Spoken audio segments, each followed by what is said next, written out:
Good afternoon, everybody, and welcome to How Do They Do That Live, our final one for the school year. So we're doing the summer send-off. We have a really great show for you planned today. Sorry for just starting just a minute later so here. We had some technical difficulties. Hopefully we got them all worked out, and we're going to have a great presentation for you. So this is our agenda for the next hour together. We are going to be hearing from George Lee over at Canva, and he's going to talk all about the great benefits to teachers and students in Canva, including some really neat features that in Canva that you can use. And if you're not familiar with Canva, that's great. You're in the right place. You're about to learn a whole lot more about it. It's a graphic design tool, and it comes with tons of templates and tons of great stuff for education. Then we'll hear from our lovely programming team. Josh, I'm sorry I didn't add your name, but we'll have Nancy and Josh talk with us, and they're going to talk about how they've added some things to the app portal, including Canva, and just share a little bit more information with you. And then it'll be the moment we've all been waiting for. We're going to have a tech trainer / director face-off. So you'll actually hear some tips from myself, Alexandra, and then you'll also hear some tips from Matthew. And it's kind of going to be a head-to-head of who has the best tech tip for the end of the school year. So kind of a jam-packed hour. We should have lots of information for you and lots of fun as well. Without further ado, I'm going to go ahead and switch over to George. And let me just let him know. Hey, George, we are ready for you to. We're ready for you. I made you into a co-host. I'm sorry? I made you into a co-host. So okay, you can perfect. People. Perfect. And we're ready whenever you are, so take it away. Yeah. So are they coming into this room as participants, or should I just get started? You just get started. I'm actually sharing this feed directly with them, so they'll just be watching. Oh, okay. So I won't be able to see them on the other end. Yeah. Well, hi, everybody. Thank you very much for being here. My name is George Lee, and I represent Canva, but I also am a teacher here in San Francisco Unified School District at Balboa High School. So I also teach in San Francisco, so we're close enough. You know, you guys are in the Valley and I'm here in San Francisco. So I've been teaching at a public high school here in the city for the last 27 years. And so when I was kind of, throughout my teaching, for being teaching for so long, I'm always looking for kind of new ways of kind of delivering my lessons, that still kind of excite me after all this year. And so I have to say, kind of finding Canva kind of basically revolutionized a little bit in how I am now teaching. So I'm hoping to share some of my experience of using Canva and what it kind of means, especially, in this kind of, pandemic and us being able to teach in this transitional period of going from the web, being kind of a virtual classroom to, in-person classroom and kind of the hybrid in between. So I think that this platform can really kind of facilitate in that shift, especially for next year. So I'm going to share my screen now. Okay.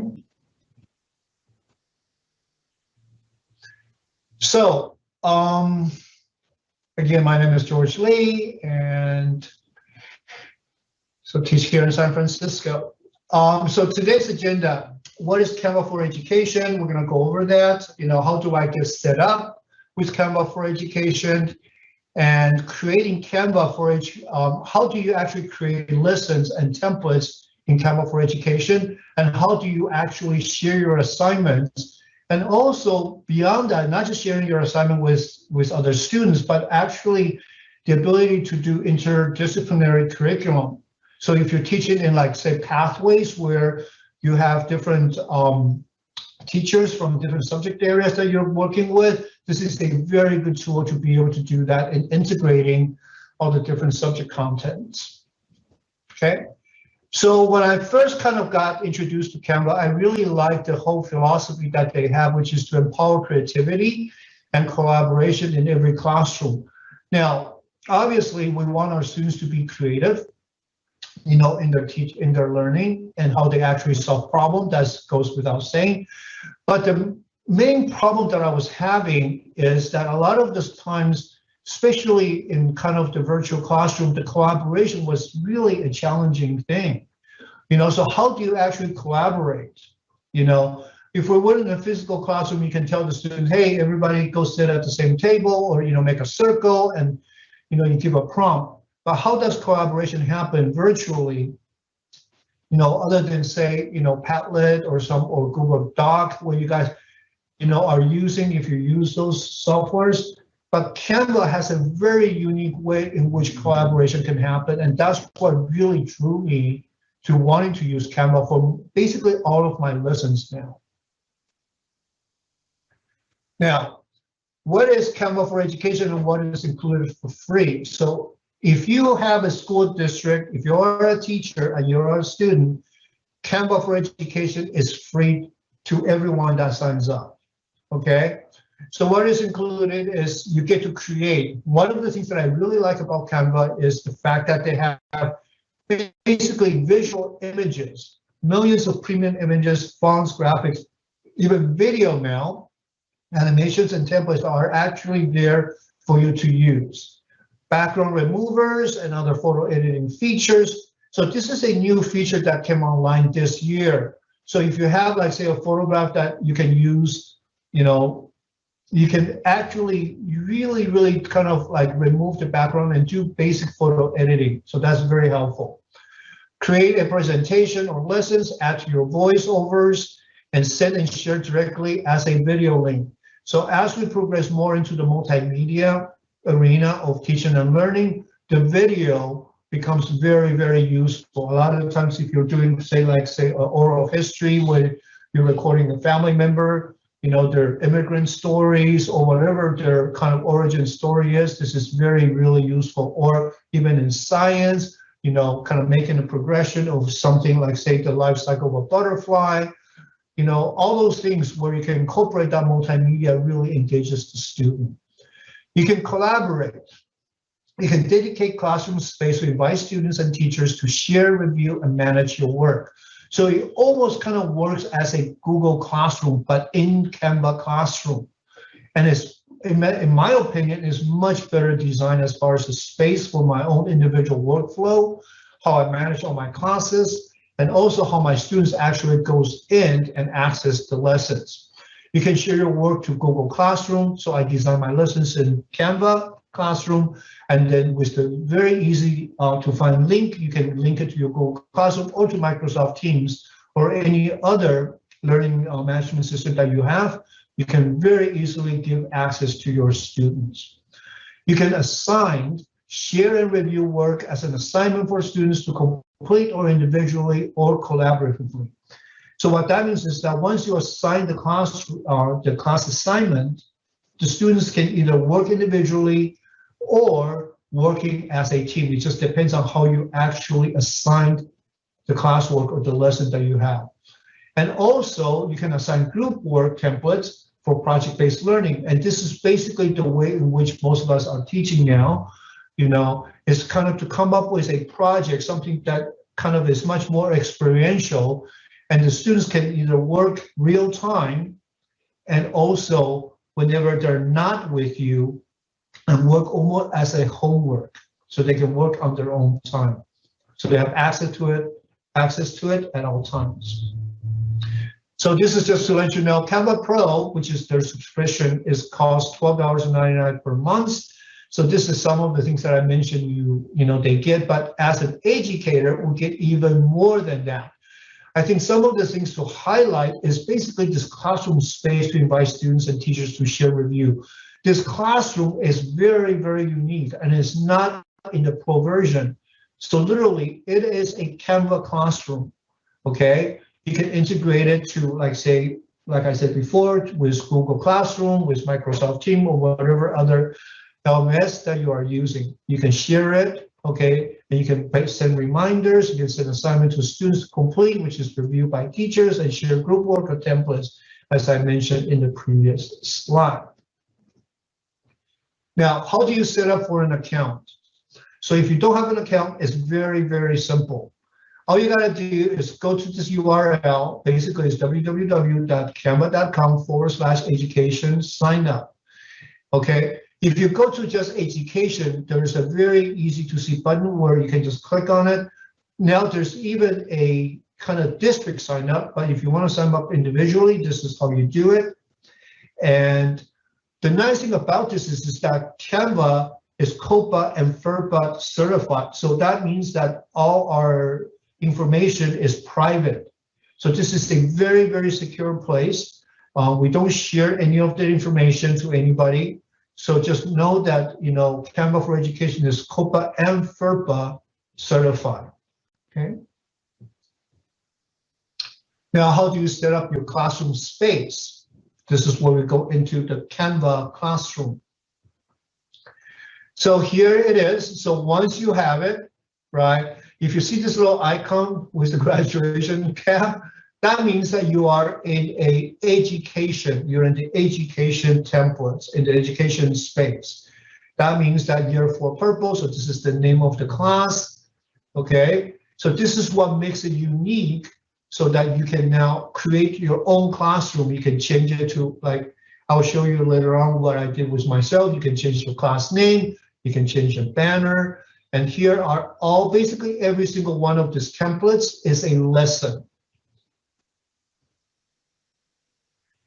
Here is the link on how to invite students or other teachers. So you can get an invitation link and you can send that out, or you can import it directly to Google Classroom. And you can then add students individually if you like, or you can toggle this onto teachers. And when you share with the teachers with the editing ability, you now have an integrated lesson template. Like a lot of the times, because I work with English and social studies, biology, physics, and math, you know, I just kind of whatever the template is that I have designed, I send it to the English teacher. So, you know, I did this business plan project with the econ teacher, my senior class, and I send it to the econ teacher. So now the teacher is able to be part of the assessment and review of that assignment. So a lot of the grading that we do is become now basically one large grade. This is what your students will see. They will see during the class. Once they click on that, now it takes them to the template, and now they're part of that assignment. Finding learning materials. So this is one thing that basically I think a lot of people are drawn to Canva, because they have so many different basically templates in different forms that is basically a time saver. So if you think about having to design a lesson and it takes you an hour, now your basically time to design that new lesson probably will be cut to about half of it.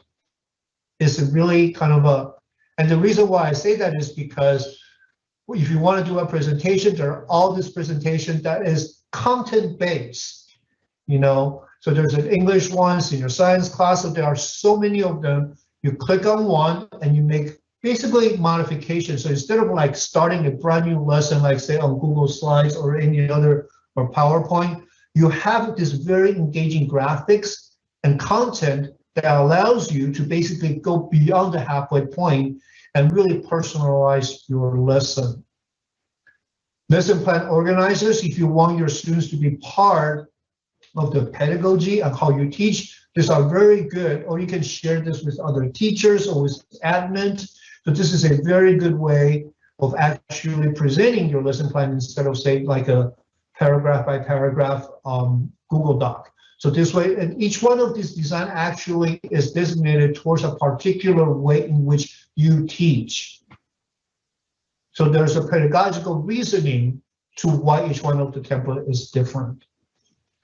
You can make classroom announcements if you want to, and again, you don't have to search for images anymore. You don't have to search for font, you know, depending on which grade level you are in. If you're in the lower grade, find one that addresses the kind of what you think is the aesthetics of your students. If you're in the older day, like for career day, for the higher grades, you know, so each one of them, click on them, make small changes to the fonts, to the imaging, and to the messaging, and you have it. Like I said, it will save you at least half of, you know, at least 50% of the time that you would spend creating this. You have all these worksheets. Each one of these worksheets here, we have some, you know, very simple summer word search. You know, if you want to do this worksheet, you can actually make a collection of worksheets that links to each other so that you can basically scaffold the information. So just because you start with one worksheet doesn't mean that it's the end of that particular learning. You can say this is the lesson 1, and then you can create a second one, a third one, a fourth one, and make it into a unit plan rather than just a lesson plan. And there are different basically subject matter and content.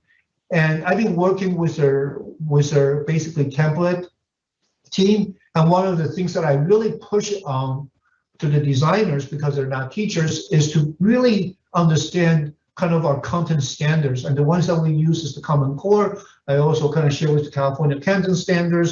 And I will go through like different content standards from different parts of the world and different parts of this, of the country. So just know that a lot of this a lot of these templates are based on real content needs that we teachers have. And what this template does is basically, accelerate our pedagogy and the designing how we deliver our lessons. Classroom decors, again, a time saver, make your, you can just do this as a digital version or print it out, whatever way you want to do it. It just makes that learning space, that learning environment much more inviting. Student of the week, or really give kind of acknowledgement or accolade to students when they're, as part of their learning process. Posters, there are different kinds of posters. Like when I think about posters, what I'm really thinking about is basically a space for students to really do a synthesis and a summary of their understanding. So planets in the solar system, they might learn this in science, and then really trying to show their understanding in a way that has been synthesized, analyzed, and summarized. So a lot of the posters in itself has a pedagogical reasoning. It has basically a learning objective of not just kind of throwing a whole bunch of content on there, but how do you basically highlight the main points of the content in which you want your students to learn. And you can obviously, here's a really nice poster where you can celebrate your students. I like the solar system learning, can basically kind of like a learning kind of process. So learning, classroom rules, all these things are basically kind of, a way to really engage your students and summarize the information in which you want to summarize. Okay. Here are group work. So a lot of the times, if you want to do mind mapping, there are different ways, and each one of them follows a particular process. If you want to basically have a more logical sequential, there are templates, there are storyboardings that you can use. I really encourage you to kind of just go in there and kind of type in the search button to see what sort of stuff comes up. I think that in your exploration, within 5 to 10 minutes, you're going to find something that you can connect to what you're already doing, and really kind of create an engaging presentation and platform for you to teach with. Infographics. What I like about infographics is that, and this particular as compared to a poster, infographics are always very sequential and very logical. So if you have content that requires, like say, historical events, or like here, the life cycle of a butterfly, which is very linear and very logical, these are very good ways in which you can help the students to organize their thoughts. And again, every time I create something, I actually share it. So like say, and my biology teacher actually did something similar to this, and he just completely loved it, and it was very, very engaging. Okay, so here's one for English, and here's another one for science. You can do this for history, social studies. So this one, so infographic usually pertains to a logical, a sequential kind of understanding of the content. Now we're incorporating videos. So a lot of the times the kids with their TikTok and with their social media, you can basically channel that energy into kind of a learning assignment. Oral history is one thing to do. They can basically, like create some events or whatever else that they have, in their own personal life, and really use it, in this multimedia way so that they can feel much more engaged in their learning experience. Creating and sharing assignments. How do you do all those things and engage your students? So one of the things that I said before was, I usually start all my lesson planning now and my lesson creation in Canva. Some of you are still using Google Classroom to do that, or any other document that you're using it. But what I'm doing now, because I've been introduced to Canva, is I create my lessons. I create my lessons in Canva, and then I did export it to Google Classroom. So if you use Microsoft Teams, you just export it, and the students will get a notification. They sign on, there is a link to Canva, and then they jump into the Canva lesson. When you are working on the lesson, so in April, we did an Earth Day poster assignment where we talked about environmental justice, environmental science, all the things that pertain to that aspect of the science. So we integrated that. And one of the nice things about it is that you get to basically make comments. So if you click on the template, then you can basically make comments and give feedback to the students, and they get an email notification. So it's very seamless in your ability to comment on your students' work. Now, creating in Canva. Now, this is something that I did with my student. I just basically used the template for presentation. If you see what this is, all these images were created just using the elements function in Canva. So if you look at this, and what is unique about these three images is, this is actually the front of my school, Balboa High School, and this is actually me. Each one of these little creatures or these characters is actually a student of mine. So if you imagine a workplace where it's collaborative, and what they did was that the first person threw in a house, the second person says yes, and then I'm going to put in a street, and then trees. So basically, this is a collaborative digital storytelling, and artwork that was created by 30 students together. So when Melvin threw in the BMW, everybody says, I want to get a ride. So they have all this. So here is, and this was actually a story that they created about their experience of learning, during the pandemic, being kind of in their own virtual classrooms. So they all imagine going onto this Hawaiian vacation together. This is Honolulu. And this is actually my way of teaching them how to write a screenplay. And here they ended the story. I didn't know how the story was going to end. They ended the story by taking a group picture in front of the school, and everybody is going back to school. So all your students, they really want to be back at school. And here's another lesson that is a little bit unique where they work individually. So we had a Frida Kahlo exhibition here at the Dion in San Francisco. So I used the template, and they basically created all these self-portraits. And I told them that, hey, when I see you in real class, I'm going to use this. I'm going to identify you using this portrait. So it was kind of a fun assignment. We did an econ class with the students, used basically the professional templates, and they created a digital storefront as part of their business plan assignment. So this is in collaboration with their econ class. So they created this beautiful website that is still live now. And these 3 students are still actually managing, even though they are not in college. So we did this last year. So this is one way of them becoming basically lifelong learners. And this website will stay for as long as they want to use it. So this is amazing. So all the things that you create lives in the server and is there, and you can access from year to year. And your students who worked on it can still have access to it. One thing that I really like is this ability to see all of our students. So this is the Earth Day poster that we have. And what they did was they created, each one of them is the one individual students. A lot of the times when we're teaching, we're always kind of wondering, how long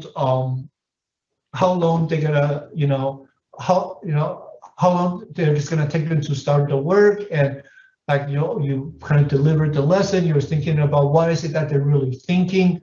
So when you work in Canva, there's a little function here that shows all of the work at once. So basically, if this was an animated thing, you see the trees moving, you see the text moving, you see people writing their messaging. So basically, literally, this is an animation of my students' thinking process. So if I ask, what are my students thinking? Now I have a visual animated representation of that thinking pattern. And I can then click on one and make comments and use that as a learning opportunity for the other students to see, so then they basically inspire each other, so that if somebody comes up with a new techniques, then they incorporate it into their own. So it becomes a very collaborative process. And I can imagine doing this, like projecting it onto my screen when we go back to the classroom, and each one of the students using their own individual laptop, seeing their work, but also having the ability to really instruct this as a classroom assignment. Right now, they're seeing it as a share screen, but when we go back into the classroom, this becomes basically what's projected on the screen in the classroom.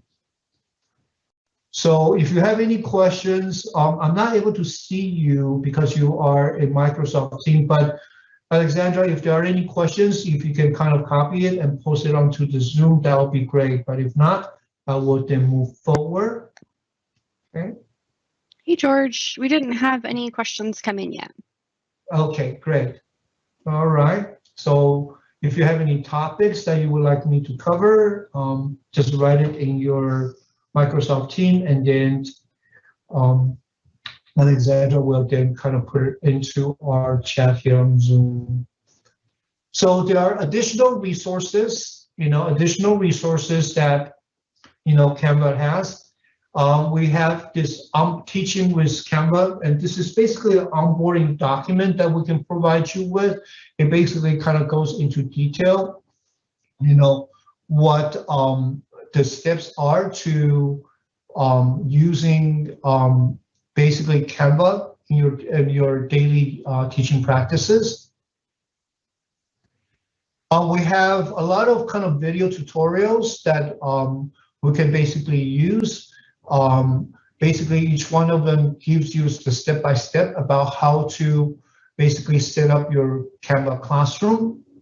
And here's the URL, okay, for you to do that.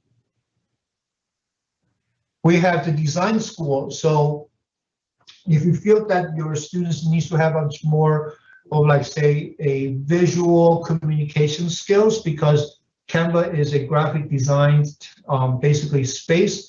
And I think of design not as just to make something look pretty, but what design really means is the way in which you organize your idea, your content, in a way that is communicated, especially nowadays when we're using the computer on the screen. How do you organize your ideas in a way that is clear, that is accessible, that is effective, and that is efficient? So that's basically what design basically means and what graphic design means. Okay, we have a Facebook group, and if you want to, kind of go further into how to use, I actually do a webinar every Friday.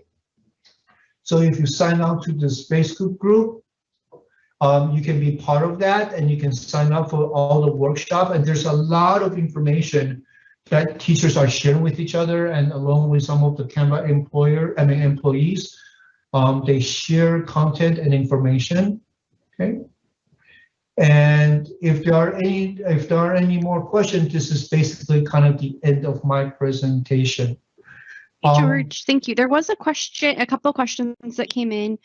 Is there any Spanish content in Canva? They have a Canva for Latin America. Like, one of the things that, but you need to sign on, and there's actually a different domain that allows you to basically have everything in Spanish. So, there are different countries, and I can have access to that for you, because we have teachers. I just actually did a global webinar where we actually had teachers from from Buenos Aires, from Mexico, from Spain, from different parts of the globe that are actually from Chile that are actually using Canva, but they have it in a Spanish version. They also have it in Chinese and in other different languages, but that's, it's a different domain. So if you I can get information for you, and if you want to have only a Spanish version, you can very easily go to that. And I completely agree with having a Spanish version, because just to give you a little bit of a background about myself, I'm going to stop sharing my screen. I grew up in South America. I was born in Taiwan, so I speak Chinese, but I grew up in Paraguay. So a lot of the times when I'm teaching, especially for our students in San Francisco, we have a lot of, kind of English learners. So a lot of the times when I'm teaching, I'm actually incorporating a lot of Spanish into my daily lesson, into my presentation. But one of the things that is really, I'm going to show you guys something if I still have some time. How much time do I still have, Alexandra? Yeah, good question. About 5 to 7 more minutes would be perfect. Okay. I want to just show you guys something that we did. This is something that I did last time. We actually made so this is the same business plan projects that we did. So we had another student that basically translated it into Spanish. So this is kind of one of the ways in which we did that. So here is sobre nosotros. So we kind of, and again, Do you mind sharing that? We can't see your screen quite yet. Oh yeah, sorry about that. That's okay. Thank you. Let me share my screen again. So let me just kind of go back a little bit. So this is that same business plan assignment that we did. So we kind of made the modifications, we added some people, the teachers, and then this is in English, and we kind of translated it into Spanish. So if you are, a Spanish speaker, instead of HA is actually JA. So that's for people that speak Spanish. But this is one example. But one of the things that I found in my way of teaching, that a lot of the time, because we want to bridge the achievement gap, we want to include everybody, there are lessons in which we design that actually allows, like, for example, this particular lesson that I taught, where we're just using basically the elements of art and principle design. So it allows the students to still be able to kind of engage by just using the different elements.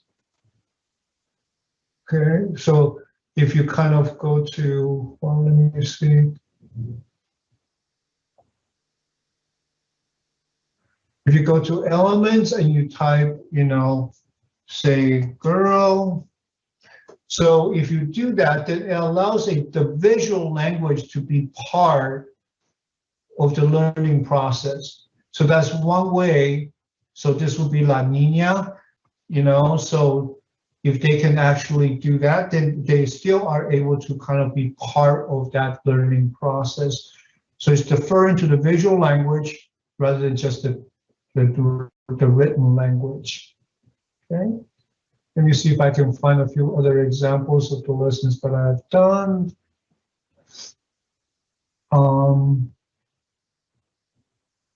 So maybe I can go to I can actually show you my own classroom, the one that is at SWUSD, and I'll just kind of very quickly share with you what my own classroom looks like to give you much more of a context.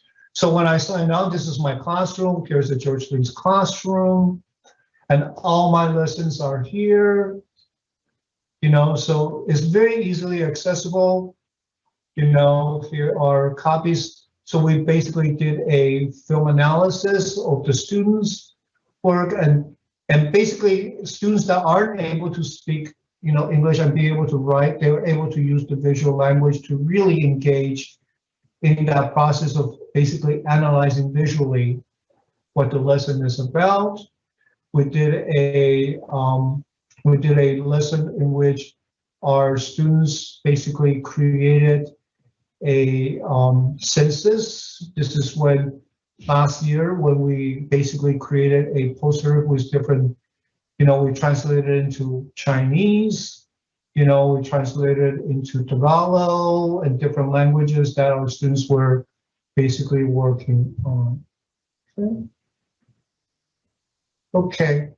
Are there any other questions that is coming up? Yeah, there was one other question, and I think the answer to this is yes, but I just want to confirm. So everything that you've shown today is free for all education users, correct? Absolutely. If you sign in, if you have an educational account, everything is absolutely free. Everything is absolutely free. And I just actually switched my account. So one of the things, you have to have this little, see the graduation cap, that confirms that you have an education account. Okay, perfect. Thank you, George. Okay. And then there was another question. We already answered it in the chat, but I just want to answer it out loud. So Schoology is our LMS. So there was a question about, will Canva Classroom integrate with Schoology? And it looks like that integration is coming, and we'll have that available next school year for our teachers. Wonderful. Wonderful. So that integration is happening for you guys. Great. Yep, perfect. Okay. All right. Well, was there anything else, George, that you wanted to share with us? Is there a way for them to contact you if they have any questions, or how should they reach out if they have any questions about Canva? Absolutely. So my Canva email is gleed@canva.com. Perfect. I'll go ahead and share that. And then when you get a chance, if you could send over those domains for the Spanish sites, that would be really helpful, and I can get that to my audience as well.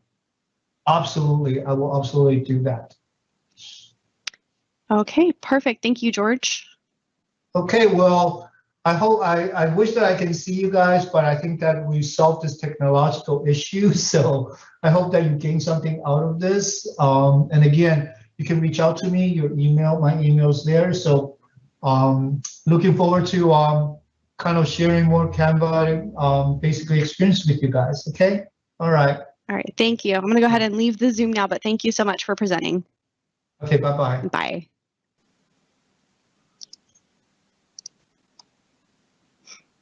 All right, everyone. So that was George. This webinar is being recorded, so you will get a copy of that recording in case you feel like you missed something. And I'm going to reach out to him and try and get his slide deck as well, so I can share that back out with you guys. We're going to go ahead and continue on. We've got about 20 minutes left here. So we're going to go ahead and continue on with Nancy and Josh. Not sure which of you has taken the lead, but take it away. Hello there, Josh here. Excuse me, I turn my head to my other screen and let me share that.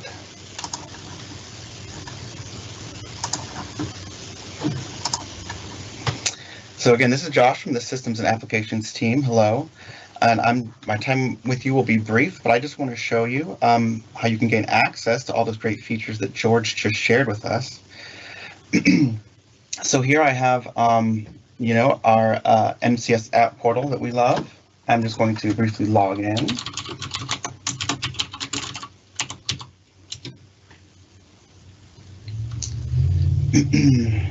And then here comes my launch pad. I have a lot of apps, but our Canva app is in the EdTech Tools folder right here. And just as a reminder, if you ever have trouble finding Canva or any app, you can use this search bar up here in the app portal. For instance, if I type in Canva, it just comes right up. So if you ever have trouble finding anything, you can use that. But in the EdTech Tools folder, here is Canva. And we just enabled the single sign-on capability for this app. So no longer having to sign in, just click the app tile. And I'm in. JP, that's me. I have that graduation cap that George just told us about. So that verifies that I'm in the education account. And I'm good to go, ready to create some Canva designs. And that's pretty much it. That's what I wanted to show you. So thank you very much. Perfect. That was quick and easy. Thank you, Josh. go ahead and take back over. But for the question of how, as MCS teachers, do we access this amazing Flowblow in Canva?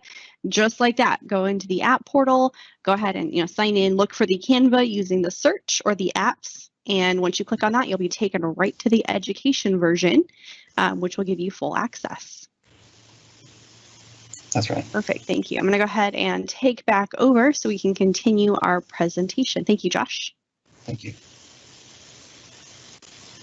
All right, and I'll go ahead and turn my camera on for this bit because I am your next presenter. So now kind of the next two pieces are just going to be some tips and tricks from myself and Matthew Ketchum. And we're kind of doing a Jedi battle here. So we're going to see whose idea reigns supreme. And I have taken on the persona of Darth Alexandra. So we will go ahead and see what Darth Alexandra has to share for you today. So my little hacks here shouldn't be too long, but I'm actually going to show you two of them, and they both involve YouTube. So the first one here is YouTube picture-in-picture mode, which is really cool. It's something that I just recently discovered and wish I had known about before. And then the second one here is a URL hack that basically is going to strip away all of the distracting components of YouTube, no comment section, no videos on the side, and it's a hack just to see the video only. So definitely pay attention to these two tips. So the first one here is picture-in-picture. So here on my screen here, I have a video up, and I want picture-in-picture mode where I can pop out that video and put it somewhere else on my screen. To do that, I right-click on the video twice. And that is not a function that we normally do, is to right-click twice. So I practice that, get that double-click down. But you're going to double-click on the right-hand side twice, and that will bring up this secret menu here that you should see on my slide. And in that menu is the option to choose picture-in-picture. If you just right-click once, you'll get a different menu, so make sure you do it that second time to get picture-in-picture. Once you get picture-in-picture, your actual video is going to go black, and then you're going to get a little mini version of the video in the bottom right corner of your screen, kind of highlighted here for you. And then that's a pop-up that you can drag anywhere on your screen. So it's going to stay above all of your windows, and you can move it wherever you want. And we're going to take just a little closer look at that really quickly. And we have our play pause button right there. If we want to pop that back in YouTube, we don't want picture-in-picture mode, we can pop it back into YouTube. Or we can resize it. So we can make it bigger, we can make it smaller, we can adjust the pop out.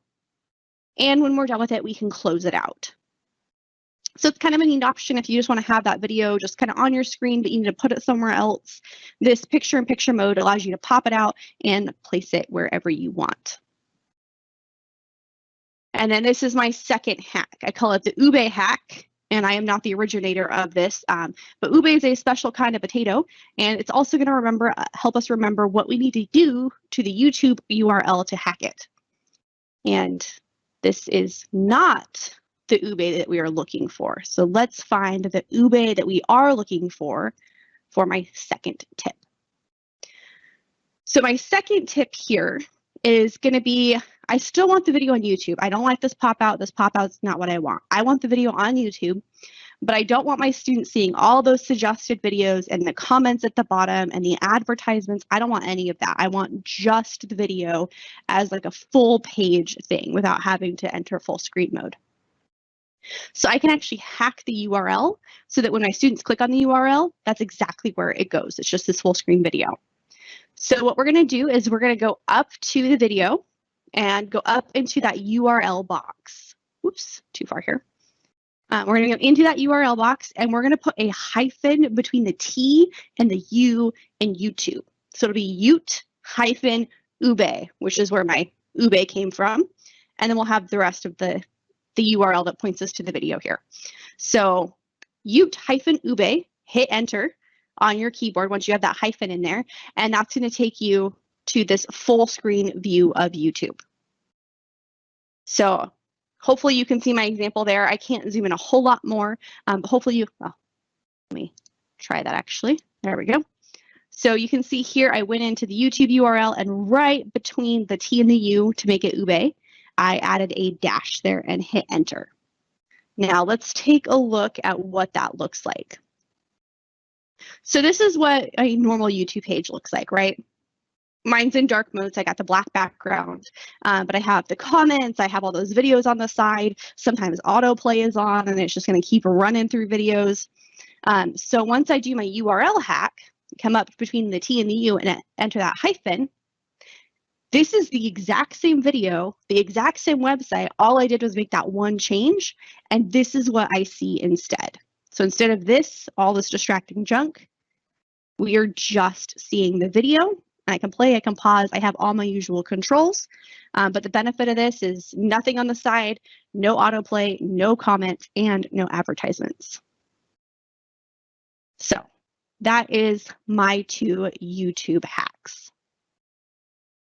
Up next in our Jedi battle, representing the light side of the Force, is Matthew Ketchum.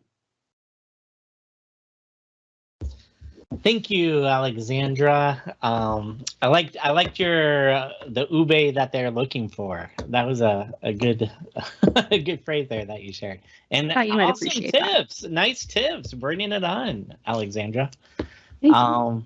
Or was it Darth Alexandra? It is Darth Alexandra. Please Okay. address me by my full title. So Matthew the Jedi here, and is it all right if I share my screen? All right. Can you see my screen? Now we can. All right. Yep. So my tip for end of the year here for summer, I don't know if it's so much as a tip as I think I'm going to give all these educators with us today projects to do over the summer. So I'm actually giving you homework. So I don't know if my tip's going to be a favorite one. But what I have to show you is off of the district website. If you click the staff tab, there is the Tech Help Center, and this is for staff and teachers. So you might have seen throughout this year, at the beginning of the school year, we had a parents and a students, and we also have a staff and teacher one. And if you click it, it loads up the staff teacher website. I do want to show this as well. You can get to it from your own school website as well. So again, students at the bottom has Tech Help Center, parents have Tech Help Center, and staff. Your staff tab on your own school website has Tech Help Center, goes to the exact same place, which is fantastic. So we're going to be working on this throughout the summer, so you can come back and you'll see a little bit different navigation here. But we do have resources for that new teacher device that's going out to teachers right now, the new Lenovo to replace the Surface. And we do have training in here as well to learn about the student Chromebooks that we're distributing to students as the student device and laptop. But what I want to show you here is this link right here, end of year information. It's also up on our top banner, a button that you can get to.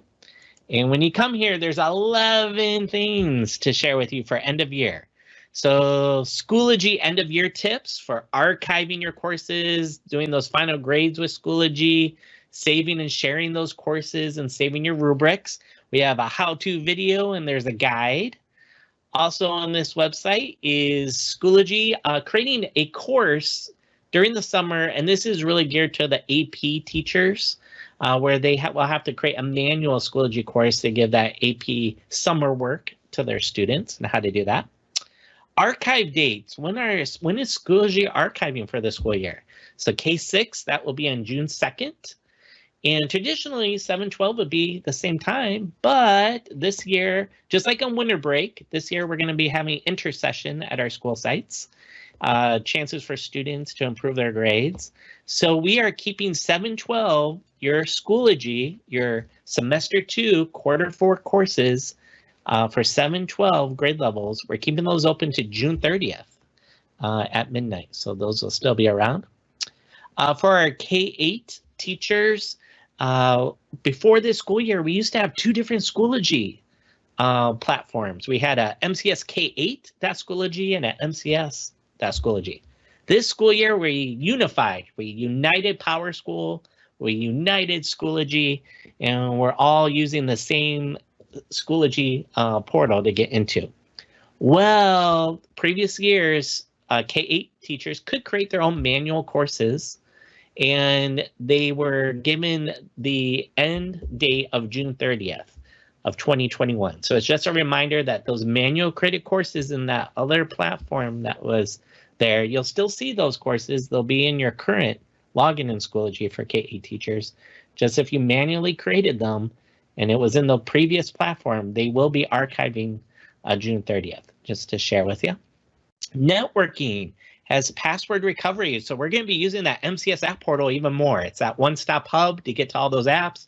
And you saw earlier, just a moment ago, even to get to Canva, single sign-in for students and teachers, which is fantastic. Well, we're going to be utilizing MCS app portal next school year for password recovery for our passwords, for getting on our devices. And so networking, we have a how-to video. They're just asking us to go into MCS app portal, follow this video where you can update it with your personal mobile phone and personal email address. In case you forget your district password, this will recover it for you, which is pretty cool. Edpuzzle.